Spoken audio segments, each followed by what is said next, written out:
নহি জ্ঞানেন সদৃশং পবিত্রমিহ বিদ্যতে তৎস্বয়ং যোগ সংসিদ্ধ কালেন আত্মনি বিন্দতি। শ্রদ্ধান লভতে জ্ঞানং তৎপর সংযতেন্দ্রিয় জ্ঞানং লব্ধা পরাং শান্তি মচিরে নাধিগচ্ছতি। অজ্ঞশ্চ অশ্রদ্ধ ধানশ্চ সংশয়াত্মা বিনশ্যতি নায়ং লোকস্তি ন পর ন সুখং সংশয়াত্মন। আমরা গতকাল ছিলাম যেখানে, আশা করি যারা প্রত্যহ গীতা আলোচনা শোনেন, গীতা আলোচনার সঙ্গে নিজেকে মিশিয়ে দেওয়ার চেষ্টা করেন, অনুভব করার চেষ্টা করেন গীতার বাণী, গীতার অসাধারণত্ব, তাদের কাছে আমার নিবেদন, আশা করি সবাই বুঝতে পেরেছেন যে গতকালের আমার চতুর্থ অধ্যায়ের 38 সংখ্যক শ্লোকে আলোচনা চলছিলেন। নহি জ্ঞানেন সদৃশং পবিত্রমিহ বিদ্যতে তৎস্বয়ং যোগ সংসিদ্ধ কালেন আত্মনি বিন্দতি। অর্জুন, জ্ঞানের থেকে সবচেয়ে পবিত্র আর কিছু নেই। আমি গতকালও বলেছি, আজও বলছি, জগতে প্রত্যেক মানুষের জ্ঞান অর্জন প্রয়োজন, জ্ঞান লাভ প্রয়োজন, জ্ঞানের সঙ্গে সম্পর্কটা হওয়া দরকার।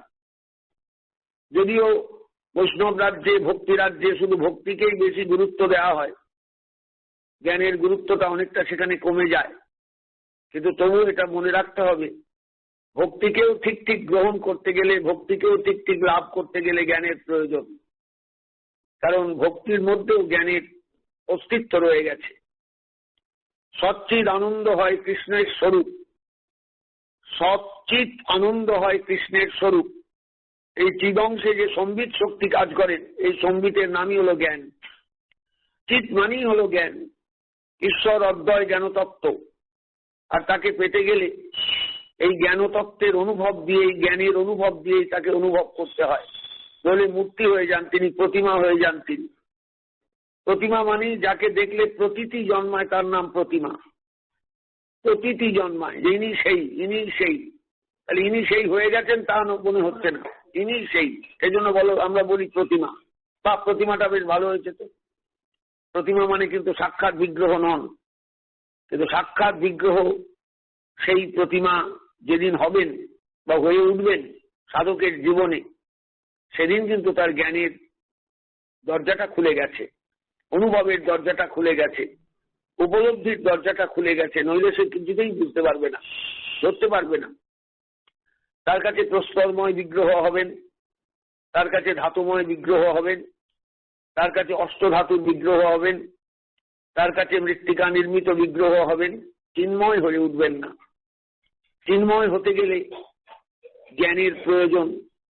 চিন্ময় হতে গেলে বা চিন্ময়ত্ব লাভ করতে গেলে বিগ্রহে সাধকের অন্তরটা সম্পূর্ণরূপে জ্ঞানময় হয়ে উঠতে হবে, অদ্বয় জ্ঞানতত্ত্বে পরিপূর্ণ হতে হবে, তবেই সেই চিন্ময় বিগ্রহ চিন্ময় হয়ে উঠবেন।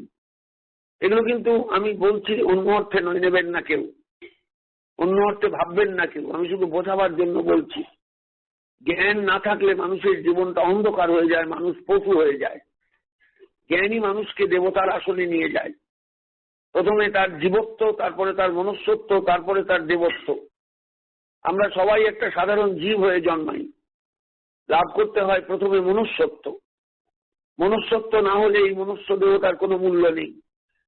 মনুষ্যত্ব না এলে মনুষ্য দেহতা মূল্যহীন। এবার মনুষ্যত্ব শেষ কথা নয়, মনুষ্যত্বের থেকে দেবত্বের স্তরে আরোহণ করতে হয় মানুষকে। এখানে সাধন দরকার, মনুষ্যত্বের একটা সাধন, মনুষ্যত্ব লাভেরও একটা সাধন দরকার।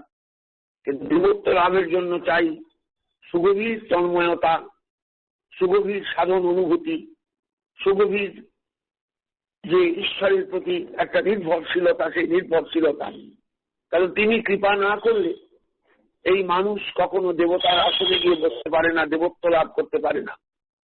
সে দেবতা হয়ে যায় না, কিন্তু দেবভাব তার মধ্যে আসে, শুদ্ধ সাত্ত্বিক ভাব তার মধ্যে জন্মায়, সত্যগুণটাও শুদ্ধ হয়ে শুদ্ধ সত্যে পরিণত হয়, রজগুণ তমগুণ দূরে যায়।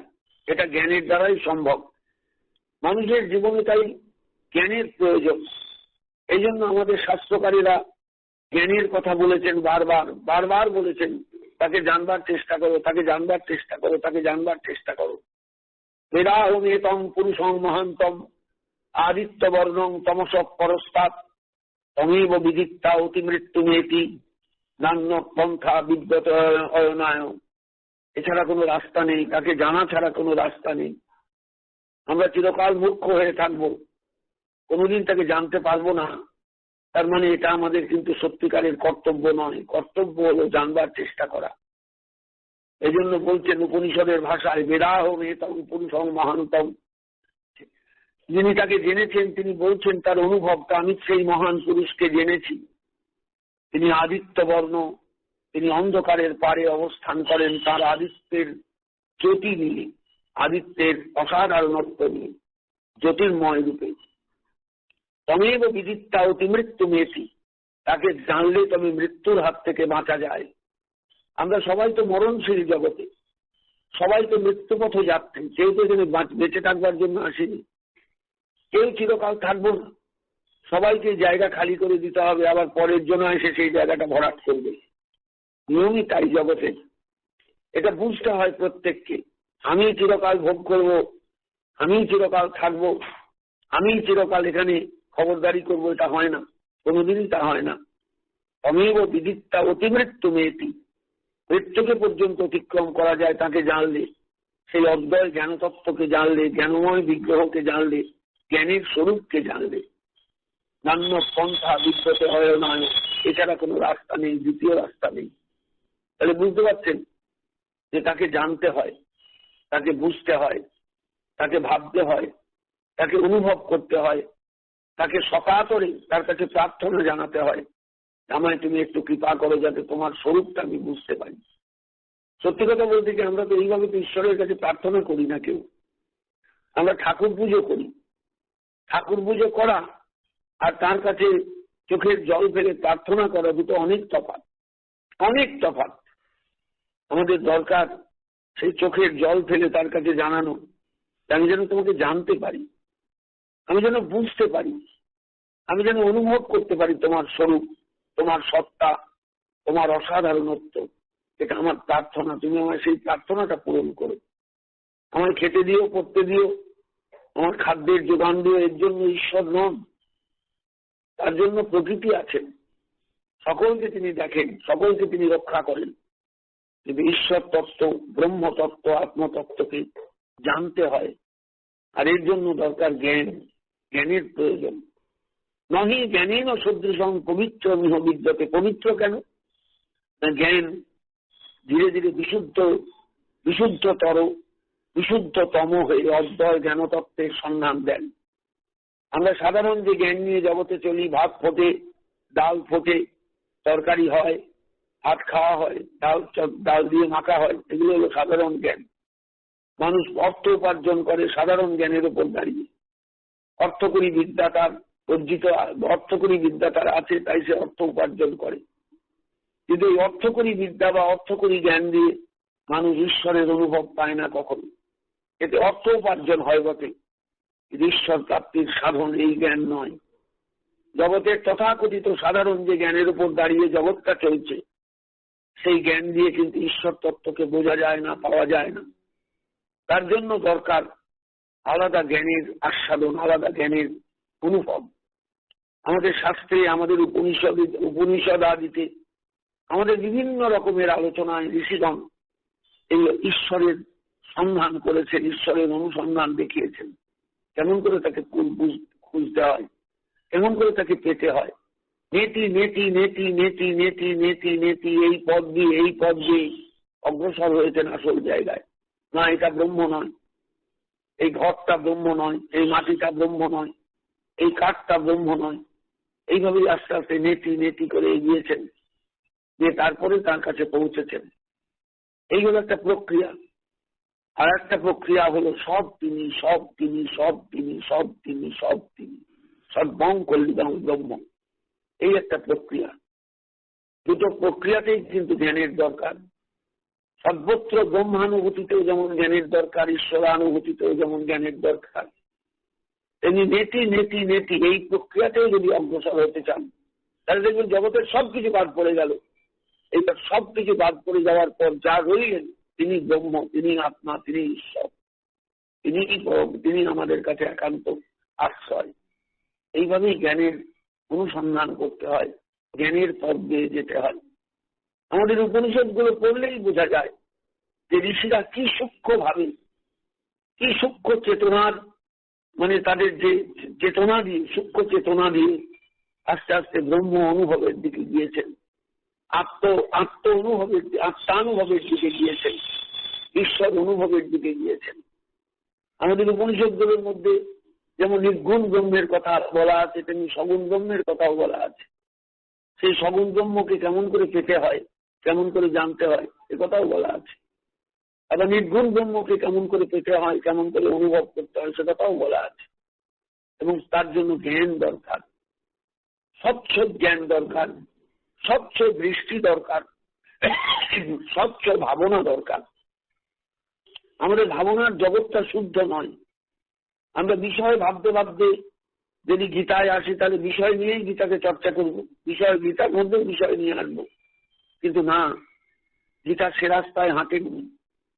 ভগবান গীতা বাক্যে, গীতার কথায়, গীতার শ্লোকে যে অসাধারণত্বের পরিচয় দিয়েছেন, তাকে অনুভব করতে গেলে শাস্ত্র জ্ঞানের দরকার আছে। আমাদের বলাই হয়েছে সমস্ত উপনিষদগুলো সার হলেন গীতা। সর্ব উপনিষদেও গাব দগ্ধা গোপাল নন্দন পার্থ বৎস সুদীপ ভোক্তা দুগ্ধম গীতামৃতম মহ। দুগ্ধ স্বরূপ হলেন গীতারূপ অমৃত। আর সমস্ত উপনিষদগুলো হলেন গাভী। তাহলে উপনিষদগুলো আলোচনা আমরা করি কি না করি না? আলোচনা যদি একটু করেন তাহলে বুঝতে পারবেন উপনিষদগুলোই হলো আমাদের সত্যিকারের ভারতবর্ষের মানুষের, প্রাচীন যুগের মানুষের জ্ঞানের আধার।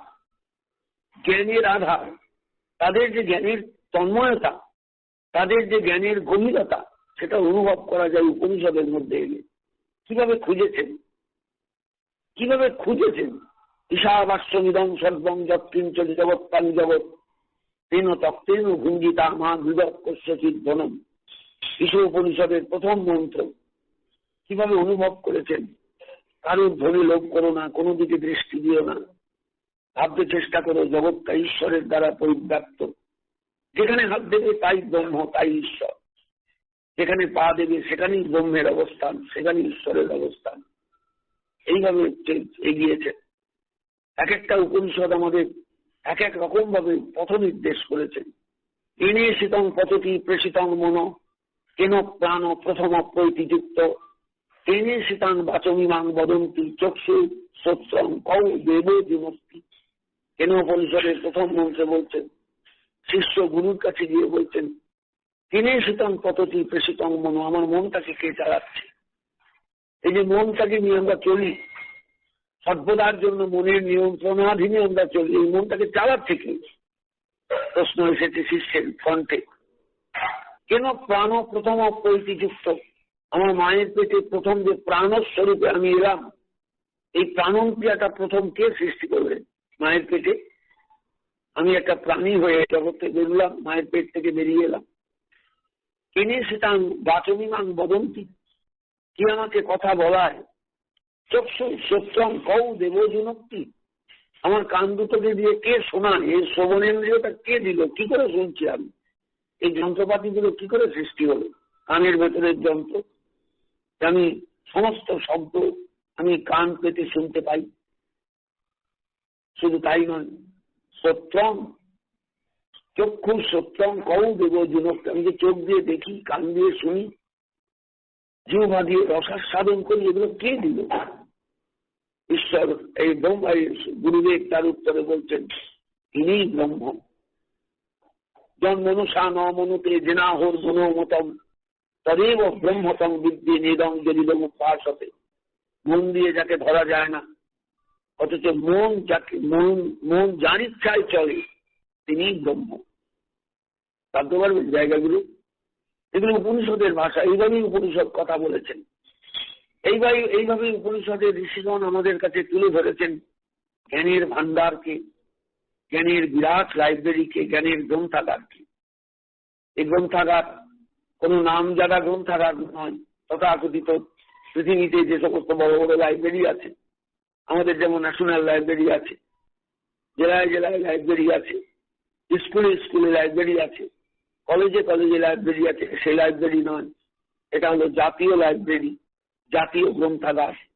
এবং এই গ্রন্থাগার আজকের সংগ্রহ নয়, হাজার হাজার বছরের প্রাচীন সংগ্রহ, আমাদের ঋষিগণের সংগ্রহ, আমাদের জ্ঞান ভাণ্ডারের সংগ্রহ, আমাদের জ্ঞানের অসাধারণত্বের পরিচায়ক এই জ্ঞান ভাণ্ডার, এই ঋষি কথিত এই উপনিষদ রাজি, এই জ্ঞান ভাণ্ডারকে আমরা কিন্তু অবহেলা করে চলি। বিশ্বাস করুন, কে কজনে উপনিষদ নাড়াচাড়া করেন, কে কজনে উপনিষদের ভেতরে ঢোকেন, কে কজনে উপনিষদের আস্বাদন গ্রহণ করে তৃপ্ত হন বা তৃপ্তি বোধ করেন? কেউ নেই, খুব কম সংখ্যক মানুষ। শতকরা একজন হবেন কিনা সংশয়, হাজারে দু চারজন হবেন কিনা সংশয়। এইভাবেই মানুষ আমরা পিছিয়ে পড়ছি। ভারতবর্ষের মানুষ আমরা প্রকৃত জ্ঞানের রাস্তা ধরি না, আমরা প্রকৃত বোধের রাস্তা ধরি না, আমরা প্রকৃত ঈশ্বর অনুভবের রাস্তাটা যেদিকে গেলে হয় বা পাওয়া যায় সেই রাস্তাটাই জানি না, হাঁটি না। সেটা হলো জ্ঞানের রাস্তা। তাকে জানতে গেলে জ্ঞান দরকার। তিনি বস্তুত অদ্বয় জ্ঞানতত্ত্ব। অতএব আমার ভেতরের যে জ্ঞান, সে তো বহুবিধ জ্ঞান, টাকা আনা পয়সার জ্ঞান, বিষয়ের জ্ঞান, সংসারের জ্ঞান, ছেলে মেয়ের জ্ঞান, স্ত্রীর জ্ঞান, স্বামীর জ্ঞান। এই জ্ঞানে তো তাকে পাওয়া যাবে না। তাকে পেতে গেলে, তার অনুভব পেতে গেলে একটা বিশেষ জ্ঞানের দরকার। এটাই হলো অদ্বয় জ্ঞান, যাকে কোনো আগে ভাগ করা যায় না। এই জন্যই অদ্বয়। তিনি এক, তিনি অদ্বিতীয় এবং তিনি জ্ঞানস্বরূপ। এই জন্য প্রত্যেকের জীবনে এই জ্ঞানের আবির্ভাব প্রয়োজন, এই জ্ঞানের আস্বাদন প্রয়োজন, এই জ্ঞানের অনুভব প্রয়োজন, এই জ্ঞানের চর্চা প্রয়োজন, এই জ্ঞানের যে গভীর গবেষণা সেটা প্রয়োজন। এই জ্ঞানকে পাওয়ার জন্য যে তপস্যা, সেই তপস্যার প্রয়োজন। এ না হলে কিন্তু আমরা সেই জ্ঞান কোনোদিন লাভ করতে পারবো না। নহি জ্ঞানেন সদৃশং পবিত্র মিহ বিদ্যতে। অর্জুন যে কথাগুলো বলছিলাম তার মোদ্দা কথাটাই হলো জ্ঞানী অর্জন দরকার, জ্ঞান দরকার। তুমি মোহগ্রস্ত হয়েছে, মোহটা তো অজ্ঞানের থেকে এসেছে। তোমার ভেতরে যদি জ্ঞান সূর্যের দীপ্তি প্রজ্বলিত হয়, আলোক উজ্জ্বলিত হয়, অজ্ঞান আপনি দূর হয়ে যাবে। সূর্যোদয় হলে আকাশ থেকে অন্ধকার সরে যায়, আবার সূর্য অস্ত গেলে তখন আবার অন্ধকার ফিরে আসে। যতক্ষণ সূর্য আকাশে থাকে ততক্ষণ অন্ধকার থাকে না। তেমনি জ্ঞানের দীপ্তি, জ্ঞানরূপ সূর্যের দীপ্তি যতক্ষণ আমার জীবনে কার্যকরী থাকবে, কার্যকরী হবে, আমার ভেতরে অন্ধকার কাজ করবে না। তুমি যে অন্ধকারাচ্ছন্ন হয়ে গেছো, মহাচ্ছন্ন হয়ে গেছো, এর কারণই হলো তোমার জ্ঞানের অভাব। তাই আমি তোমাকে বলছি, নহি জ্ঞানেন সদৃশং পবিত্র মিহ বিদ্যতে। তৎস্বয়ং তুমি এটা বুঝতে পারবে। আমার কথাগুলো কথার কথা হয়ে থাকবে না তোমার কাছে, তুমি অনুভব করতে পারবে। তৎস্বয়ং তুমি নিজেই বুঝতে পারবে। কবে? যোগ সংসিদ্ধ স্টেট।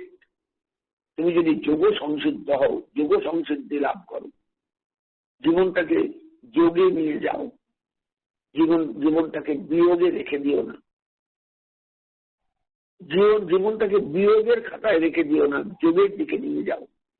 অর্থাৎ যেটুকু আছে তোমার ভেতরে বোধ, তার সঙ্গে আরেকটু যোগ হোক, প্লাস আরেকটু যোগ হোক, প্লাস আরেকটু যোগ হোক, প্লাস আরেকটু যোগ হোক, প্লাস প্লাস মানেই তো যোগ, প্লাস চিহ্নটা।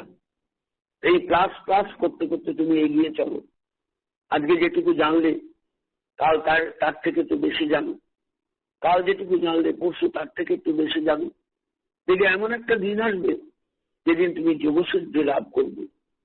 অর্থাৎ তোমাকে আসনে বসে প্রাণায়াম করে তোমাকে যোগসিদ্ধ হতে হবে না। তুমি আস্তে আস্তে স্থির হয়ে যাবে অন্তরে, যে আমার যাকে জানার তাকে আমি অন্তরের মধ্যেই পাচ্ছি, তার অনুরণন, তার উপস্থিতি আমি টের পাচ্ছি, তাকে অনুভব করে আমি চলছি। ঘুমের মধ্যেও তিনি আমাকে সবসময় পাহারা দেন। আমি যখন নিদ্রাগত, সব ইন্দ্রিয়গুলো একদম অচেতন, তখনও তিনি জেগে থাকেন। আমার মধ্যে জেগে আছেন তিনি। তিনি আমার সবচেয়ে বড় সহায়ক, সবচেয়ে বড় সখা, সবচেয়ে বড় প্রিয়। তার থেকে প্রিয় আর কেউ নেই। এই জন্য উপনিষদ এক জায়গায় বলেছেন, আত্মানং প্রিয়ম উপাসিত। আত্মাই হলেন সবচেয়ে প্রিয়, তার উপাসনা করো, তার উপাসনা করো। আজকের মানুষ কথাগুলো বললে বুঝবে যে আত্মানং প্রিয়ম উপাসিত। কিন্তু উপনিষদের কথা, আত্মা বারে দ্রষ্টব্য, শ্রোতব্য, মন্তব্য, নিদিধ্যাসিতব্য। আত্মানং প্রিয়ম উপাসিত। এই আত্মাকেই উপাসনা করা দরকার, এই আত্মাকেই জানা দরকার, এই আত্মাকেই বোঝা দরকার, এই আত্মাকেই নিদিধ্যাসন করে নিজের মধ্যে তিনি, আমার মধ্যে তিনি আছেন, তার উপলব্ধির দরকার। এ না হলে কিন্তু আমাদের প্রকৃত জীবনটা তৈরি হবে না। নহি জ্ঞানেন সদৃশং পবিত্র মিহ বিদ্যতে। হয়নি অর্জুন, তুমি অনায়াসে বুঝতে পারবে একদিন। এইভাবে চলো, আমার কথা শুনে, কথা মেনে চলো। যোগ সংসিদ্ধ তুমি হতে চেষ্টা করো, যোগযুক্ত হয়ে থাকো সবসময় জীবনে, নিষ্কাম কর্মযোগে যুক্ত হয়ে সমস্ত কর্ম ঈশ্বরে সমর্পণ করো। যে কর্মই তুমি করো না কেন, সব কর্ম ঈশ্বরে সমর্পণ করে দাও। নিজের বলে কোনো রেখো না, নিজে কর্তা সাজতে যেও না। কর্তা হলেও তুমি নিজে কর্তা সেজো না। আমি কিছু করি না, আমি কিছু করি না, আমি কিছু করি না, এটা ভেতরে খেয়াল রেখো সবসময়। তিনি করান, তিনি করান, তিনি করছেন, আমাকে নিমিত্ত রেখে এটা বুঝবার চেষ্টা করো। আমরা কর্তৃত্বাভিমান ছাড়তে পারি না বলেই এত গন্ডগোল। আমরা কর্তৃত্বাভিমান নিয়ে চলি বলেই এত গন্ডগোল। আমাদের কর্তৃত্বাভিমান ছাড়তে হবে, কর্তৃত্বাভিমান ত্যাগ করতে হবে। তবে আমি বুঝতে পারবো যে তিনি কেমন আর আমি কেমন, আমার সঙ্গে তার সম্বন্ধটা কোন জায়গায়। তৎস্বয়ং যোগ সংসিদ্ধ। তুমি যোগ সংসিদ্ধ হলে কালেন আত্মনি বিন্দতি। তুমি নিজের মধ্যেই নিজে টের পাবে অর্জুন, নিজের মধ্যেই নিজে টের পাবে। কথাটা ভালো করে বুঝবেন। বাহির থেকে আমায় কেউ বুঝিয়ে দেবে না, বাহিরে গিয়েও আমায় বুঝতে হবে না। আমি ঘরের মধ্যে, চার দেওয়ালের গণ্ডির মধ্যে, আমার আসনে বসে আমি বুঝতে পারবো আমার ভেতরে তিনি সাড়া দিচ্ছেন, আমার ভেতরে তিনি জেগে আছেন, আমার ভেতরে তিনি নিজের অস্তিত্বকে জাহির করছেন। আমাকে তাকে অনুভব করতে হবে, তিনি আছেন আমার মধ্যেই। তিনি মন্দিরে নয়, তিনি কোনো তীর্থস্থানে নয়, তিনি কোনো দেবালয়ে নয়, কোথাও নয়, তিনি আমার ভেতরে আছেন। তৎস্বয়ং যোগ সংসিদ্ধ কালেন আত্মনি বিন্দতি। তুমি নিজের আত্মার মধ্যেই তার অস্তিত্ব অনুভব করতে পারবে কালেন। কিছুদিন যাক, সময় যাক। অর্জুন, তুমি একটু সাধনায় বসো, সাধনায় বসলেই তুমি টের পাবে তোমার আত্মাই হলো বিশ্বাত্মার একটা রূপ। তোমার আত্মার মধ্যেই বিশ্বাত্মার প্রকাশ, তোমার আত্মার মধ্যেই বিশ্বাত্মার উপস্থিতি। সর্বত্র তিনি আছেন, তোমার মধ্যেও আছেন, আমার মধ্যেও আছেন। তুমি তার অস্তিত্ব উপলব্ধি করতে পারবে। যেদিন পারবে সেই দিনই তোমার তাকে জানা শেষ হলো, তাকে বোঝা শেষ হলো। তার চরণে প্রপন্ন হতে এইবার তোমায় চেষ্টা করতে হবে যে তিনি আমার সর্বেশ্বর, তিনি আমার ইহকাল, তিনি আমার পরকাল, তিনি আমার সবকিছু দেখভাল করার মালিক, আমার কেউ নেই। আমরা জগতে আপনজনকে ভাবি, আমার মেয়ে আছে, আমার ছেলে আছে, আমার স্বামী আছে, আমার স্ত্রী আছে, কেউ কারো নয়। তিনি একমাত্র আমার। কেবল ঈশ্বর এক, বিশ্বপতি যিনি, সকল সময়ে বন্ধু, সকলের তিনি। তিনি সবসময় আমাদের বন্ধু, তিনি সবসময় আমাদের রক্ষক, তিনি সবসময় আমাদের সাহস দাতা। তিনি সাহস জুগিয়ে চলেন। আমরা সংসার পথে যখন বিমর্ষ হয়ে যাই, একাতুর হয়ে যাই, আর পারি না সংসারের ভার টানতে, তখন তার চরণে আশ্রয় নিয়ে তিনি আশ্রয় দেন। তিনি কষ্ট ভুলিয়ে দেন, হাত বুলিয়ে দেন ব্যথার জায়গায়।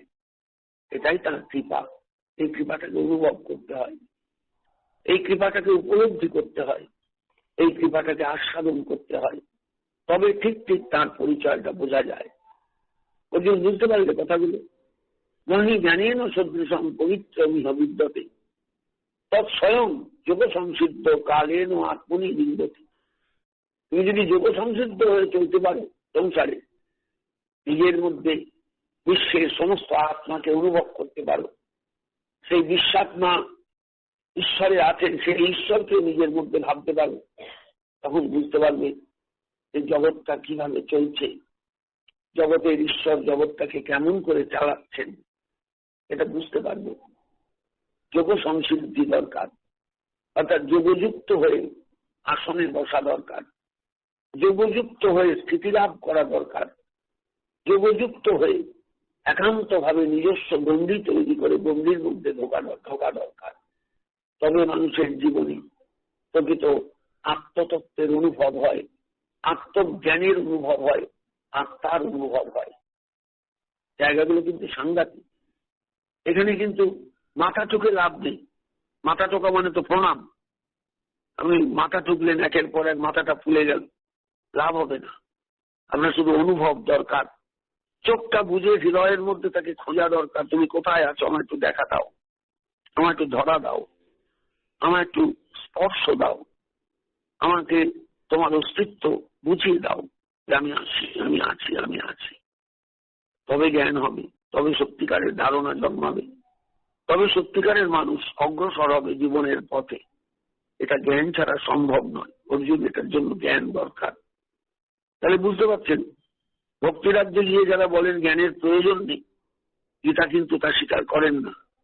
গীতা বুঝিয়ে দিলেন যে জ্ঞানের চেয়ে পবিত্র আর কিছু নেই, জ্ঞানের চেয়ে মূল্যবান আর কিছু নেই, জ্ঞানের চেয়ে আমাদের প্রকৃত উপকারী আর কিছু নেই। জ্ঞান হলে ঈশ্বর তত্ত্বকে চেনা যায়, চট করে তাড়াতাড়ি বোঝা যায়। কারণ তিনি অদ্বয় জ্ঞানতত্ত্ব। সেই অদ্বয় জ্ঞানতত্ত্বকে বুঝতে গেলে জ্ঞানের দরকার। আশা করি যারা শুনছেন, শুনলেন এতটুকু কথা, তারা প্রত্যেকে বুঝতে পারবেন যে আমাদের জ্ঞানের প্রয়োজনটা কোন জায়গায়। এই জন্য ঋষিরা এত কথা বলে গেছেন। পরবর্তীকালে সেই বলা কথাগুলো লিখিত রূপ পেয়েছে। বেদব্যাসের মহাভারত যদি মানে থাকতো একবারে মুখে মুখে, মানুষ পড়তে পারতো, জানতে পারতো না। গীতা যদি মুখে মুখে থাকতেন, মানুষ এতটা গীতার প্রতি অনুরক্ত হতো না। এই জন্য একটা লিখিত রূপ দরকার জ্ঞানের। গোবিন্দ বুঝতে পেরেছিলেন যে আমি আজকে যে কথাগুলো বলে যাচ্ছি, কালকে তো মানুষ ভুলে যাবে। তাঁরই ইচ্ছায়, তাঁরই কৃপায় গীতার লিখিত রূপটা পরবর্তীকালে প্রকাশিত হয়েছেন। বেদব্যাস তার মহাভারতের বিশ্ব পর্বের 18টা অধ্যায়কে গীতার উদ্দেশ্যে উৎসর্গ করেছেন। দেখবেন, মহাভারত খুলে দেখবেন, 18টা অধ্যায় আছে, সেখানে গীতাকে সম্পূর্ণ স্থান দিয়েছেন বেদব্যাস। কেন? ভবিষ্যতের মানুষের জন্য এই গীতার কথাগুলো মহামূল্যবান হয়ে থাকবে, প্রয়োজনীয় হয়ে থাকবে, গুরুত্বপূর্ণ হয়ে থাকবে, রেকর্ড হয়ে থাকবে। ভবিষ্যতের মানুষ উপকৃত হবে, তার উপকার হবে। উপকার কেন? গীতার ভাষার মধ্যে ঢুকলে মানুষ আস্তে আস্তে তার জীবনের সদর্থক দিকটা অনুভব করবে।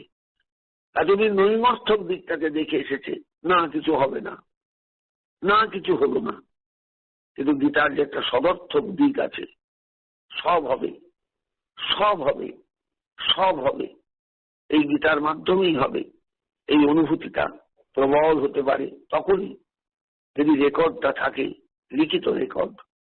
তাই গীতাকে আমরা মহাভারতের মধ্যে পাই। আর সেই মহাভারতের মধ্যে থেকে গীতা আজকে সর্বত্র ছড়িয়েছেন, একক গ্রন্থ রূপে, একক উপদেশ রূপে, একক সাহিত্য রূপে, একক দর্শন গ্রন্থ রূপে। চিন্তাই করা যায় না। আজকে ভারতের সর্বত্র গীতা পাবেন, পৃথিবীর সর্বত্র যদি যান গীতা পাবেন। যতগুলো ভাষায় গীতা অনুদিত হয়েছেন, সমস্ত ভাষার অনুবাদ পাবেন, গীতার অনুবাদ সব পাবেন, ব্যাখ্যা পাবেন, আলোচনা পাবেন, সব পাবেন। মানুষ বুঝতে পেরেছে এই দর্শনের গ্রন্থখানি মানুষের জীবনের সবচেয়ে বড় প্রয়োজনীয়। এই দার্শনিক দৃষ্টিভঙ্গি মানুষের জীবনের সবচেয়ে বেশি দরকার। এই দার্শনিক দৃষ্টিভঙ্গিটা যদি মানুষের অর্জিত হয়, তাহলে আর তার কোনো ভয় নেই, আর তার কোনো অসুবিধা হবে না। সে কিন্তু একদম চরম জায়গায় পৌঁছে দিতে পারবে। নহি জ্ঞানেন সদৃশং পবিত্র মিহ বিদ্যতে তৎস্বয়ং যোগ সংসিদ্ধ কালেন আত্মনি বিন্দতি। অর্জুন, দরকার কেবল যোগ সংসিদ্ধ হওয়া, যোগে সম্যক সিদ্ধ হওয়া, অর্থাৎ যোগযুক্ত হওয়া। গীতায় বলেছেন না, যোগযুক্ত হওয়ার জন্য তুমি যোগযুক্ত হও, যোগযুক্ত হও, যোগযুক্ত হও। অর্থাৎ ডুব দাও, তুমি ডুব দাও, অন্তরে ডুব দাও, একান্ত ভাবে ডুবে যাও, ডুবে যাও, ডুবে যাও, ডুবে যাও। শাস্ত্রের অনুভবে ডুবে যাও, শব্দের অনুভবে ডুবে যাও, গীতার ভাষায় ডুবে যাও। দেখবে ডুব দিলেই তুমি আসল বস্তুটা পাবে, ডুব দিলেই তুমি আসল বস্তুর সন্ধান পেয়ে যাবে। এতে তুমি কৃতার্থ হবে, এতে তোমার জীবনের সার্থকতা আসবে, জীবনের পরিপূর্ণতা আসবে, জীবনের গভীরতা বাড়বে, জীবনে বাঁচার আগ্রহ আসবে, বাঁচার আগ্রহ জন্মাবে। এটাই তো দরকার।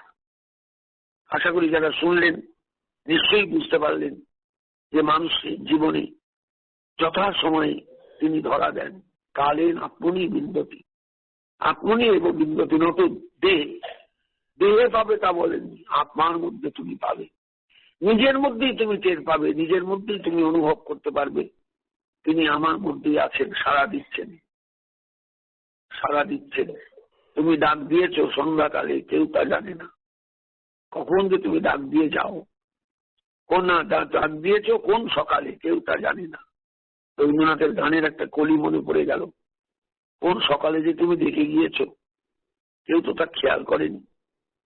তিনি ডাকেন, প্রতি মুহূর্তে ডাকেন, ডাক দিয়ে যান।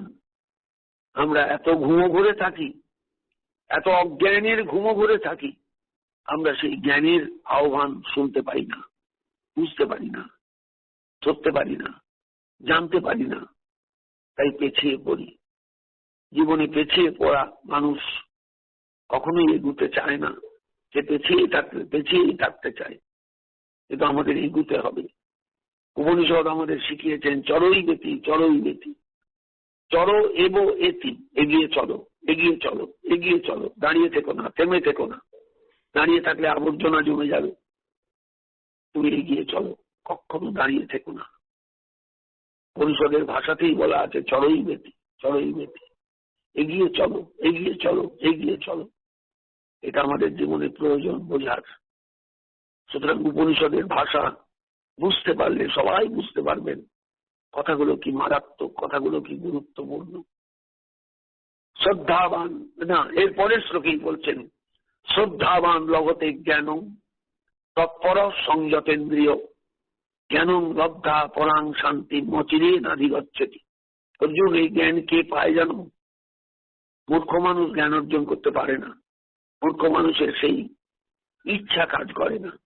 শ্রদ্ধাবান ব্যক্তি জ্ঞান লাভ করেন, যার শ্রদ্ধা আছে ভেতরে। আলোচনাটা কালকে আমার দরকার হবে। তৎপর, তিনি তৎপর, খুব একনিষ্ঠ, জানবার জন্য বিপুল আগ্রহ। আর কারা? না, সংযতেন্দ্রিয়, যাদের ইন্দ্রিয়গুলো সংযত, ইন্দ্রিয়গুলো বিপথগামী নয়, ইন্দ্রিয়গুলো ভোগের জন্য ব্যাকুল নয়, ইন্দ্রিয়গুলো অনুশাসন মানে মেনে চলে, সংযতেন্দ্রিয়। কি হবে অর্জুন? জ্ঞানং লব্ধা পরাং শান্তি মচিরে নাধিগচ্ছতি। তুমি যদি জ্ঞান লাভ করতে পারো, তাহলে অচিরকালের মধ্যেই তুমি পড়া শান্তি লাভ করবে। জীবনে শান্তির প্রয়োজন। শান্তিকে পেতে গেলে অশান্তিকে তাড়াতে হবে। অশান্তিকে তাড়াতে হলে জ্ঞানের অসাধারণ একটা আবহাওয়া ভেতরে তৈরি করতে হবে, জানবার আগ্রহ আনতে হবে। শাস্ত্রে সবকিছু বলা আছে, কিন্তু কে শাস্ত্র ঘেঁটে দেখে, কে শাস্ত্র পড়ে দেখে বলুন দেখিনি আমাকে? কেউ পড়ে না।